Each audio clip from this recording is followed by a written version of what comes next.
Tunku Abdul Rahman was the first Prime Minister of Malaysia and known as the Father of Independence. He was born on 8 February 1903 in Alor Serta in Kedah. Tunku began his career as a civil servant and he rose in political prominence in the ensuing years and became the Chief Minister of the Federations of Malaya. Besides politics, he was an avid sportsman who supported many sporting events. Next, role play by Tunku Abdul Rahman in securing Malaysia's independence. First, as the Chief Minister of Federations of Malaya, Tunku has declared a pardon for the surrendered communist terrorists in September 1955 when he wanted to end communist terrorism peacefully.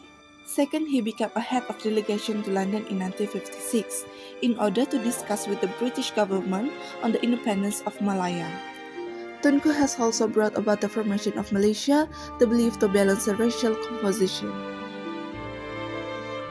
The Indonesian President Sukarno utilized conflict and the Second Ganyang Malaysia to sway the protesters' opinions against the creations of Malaysia.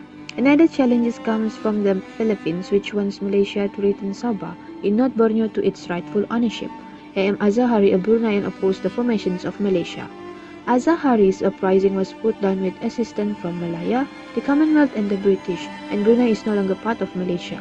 In summary, despite many objections from other countries, Malaysia was effectively created.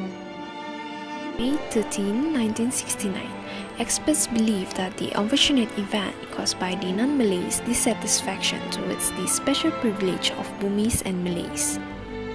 Another factor is on the absence of socialist parties in May 1969 general election implies that they had permitted communal parties to dominate the field. This dark history will serve a permanent reminder to every Malaysian of the great risks that may arise in the future. UMNO MCA-MIC was one of the most powerful political organizations advancing toward independence. A consensus that was once difficult to reach because the parties did not have a common opinion can now be resolved by the consensus within the alliance.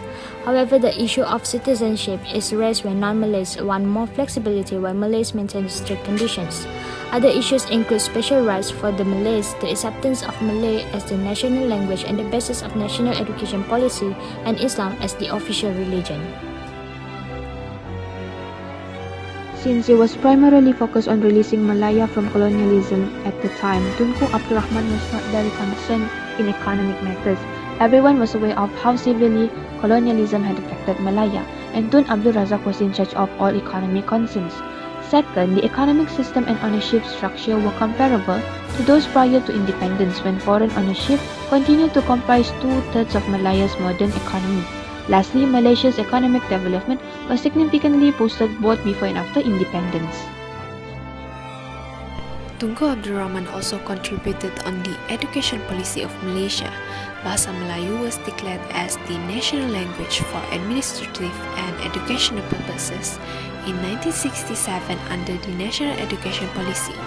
It was gradually made the primary medium of teaching in schools and institutions of higher education in an attempt to strengthen national integration. When Tunku became the Minister of Foreign Affairs, he often exchanged ideas in regard to proper priorities in Malaysian foreign policy, such as the safeguard of country's national interests. Tunku's foreign policy style is to discuss diplomacy on the golf course, and many important decisions are believed to have been made during a round of golf. Tunku held pro-Western posture as he supported United Nations policy as well as support Western economic principle.